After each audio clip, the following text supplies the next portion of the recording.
Hello, my name is Ryan Vervecki and I am the manager of the Principal Architects at Vertana. Today we are going to go over a short video on understanding VirtualWisdom's performance metrics.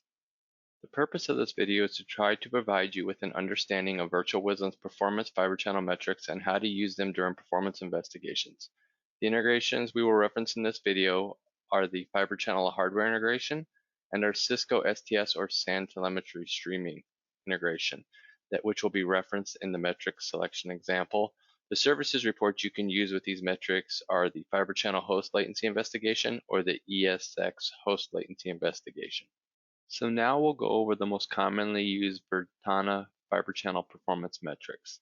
The most commonly used read metrics are average and max read completion times, average and max read array latency, max read completion times including failures.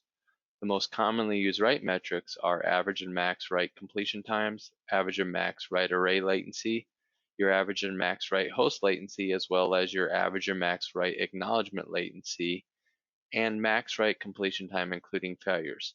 All of these metrics and the definitions of these metrics are available in our VirtualWisdom's 6.4 Performance Metrics Guide. We are now going to go into a VirtualWisdom demonstration and how to use these metrics during a performance investigation. So from within VirtualWisdom, the first thing that you want to do is click on the reporting section, which is on the left-hand side of the screen. From within reports, the reports that you're going to want to use to get these more advanced performance metrics are the latency reports. So if we type latency and hit enter, you're going to see a host latency and an ESX host latency report. Both are very similar, but they look at it from different viewpoints. For this video, we're going to go ahead and look at this particular host latency report right here.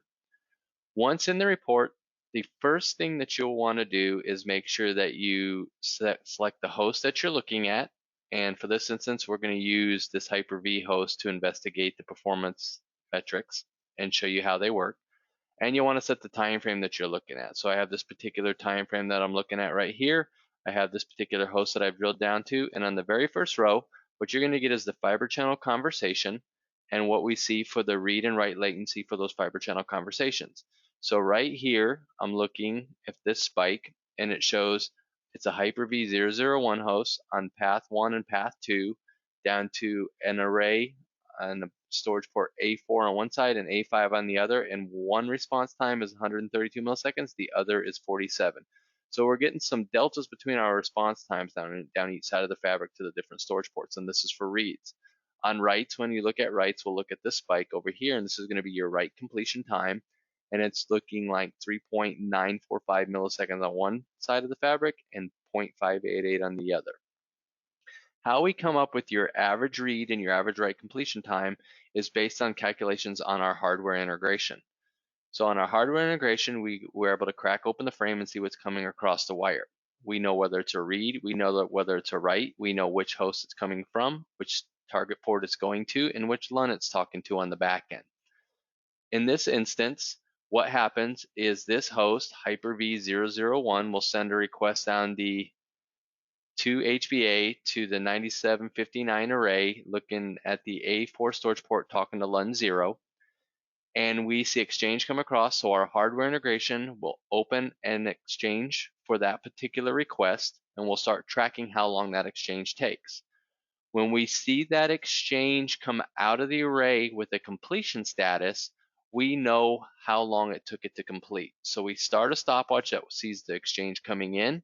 When the array sends a completion status, whether it's for a read or a write, we mark that frame as complete, and that exchange is complete within our hardware probe, and this is how we track these calculations. So we know exactly how long it took from the time we saw the exchange go into the array to how long it took the exchange to come out. That's the difference between the read and write completion time and how we track them using our hardware integration. The next row down is going to look at it from a different perspective, looking at it at an HBA port, but it's going to look at the exact same way. The difference is we're going to average across every LUN talking on that HBA to get the response time. Since there's only one LUN going down this path, your response times are going to be almost identical, 47 and 132, 47 and 132. If you had another LUN down this path that was doing 0 milliseconds, then this average would change because it would be two LUNs averaging up to the HBA port. But from the perspective of how we track this with our hardware probe, it's going to be the exact same. The next chart down is where we get into the more advanced metrics. So what we're looking at on this read latency versus the host completion time side over here is, let me highlight one of these peaks over here. And what you'll see at this peak right here is we have an average read completion time of 69.112 milliseconds for that particular Hyper-V host. We see an average read array latency, which is the blue line, of 68.994. The difference between those two metrics is as follows. The read completion time average is how long on average we took it to see that exchange complete through that array port. The array latency is how much of that total 69.112 millisecond response time was sitting in the array or waiting for the array to send back the completion status or all of the data that it had to compile for that read request. And of that 69.112 millisecond response, 68.994 of it was in the array. So we know that this looks like more of an array side issue because most of it's on the read array latency metric. When it comes down to write response times, we track things a little bit different because read requests are handled completely different than write requests by the array. When a write comes in from a host down to a particular storage port, we track the total write completion time, which you see there in green, which is the 2.107 milliseconds. We also track how long the total array side write latency is, and in this instance it was 2.092 milliseconds. But we have additional metrics that tells us how long the array took to first acknowledge the write request, telling the host that it could send the data, which is going to be in the purple, and it took 1.776 milliseconds to even acknowledge the write. And then the host side latency is, once the array acknowledged the write, how long did it take before we saw the host send any data that comes across our hardware probe into the array?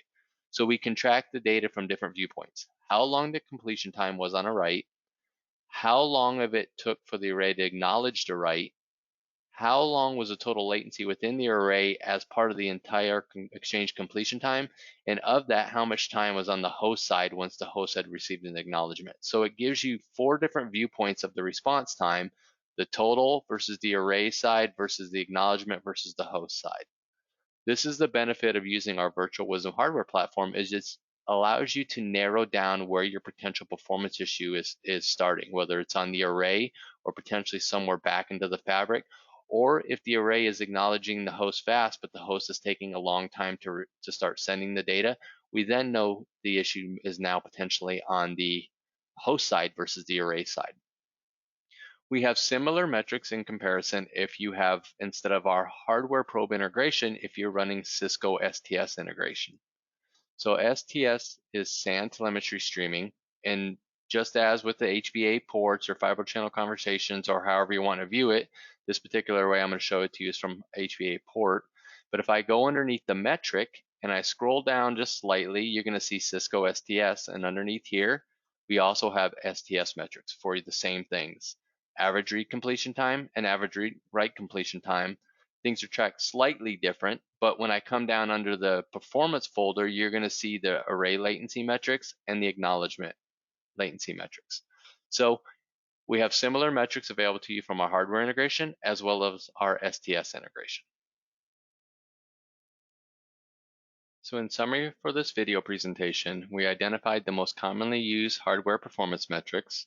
We explained the differences between average versus max ECTs. We covered the differences between array, host, and acknowledgement latency. We referenced where to review the metrics and definitions in the metrics guide, as well as we reviewed the services reports that most of the metrics are commonly referenced in. And additionally, we showed the similar metrics for the Cisco STS integration. This concludes our video on understanding the differences between the VirtualWisdom performance metrics. Thank you for watching.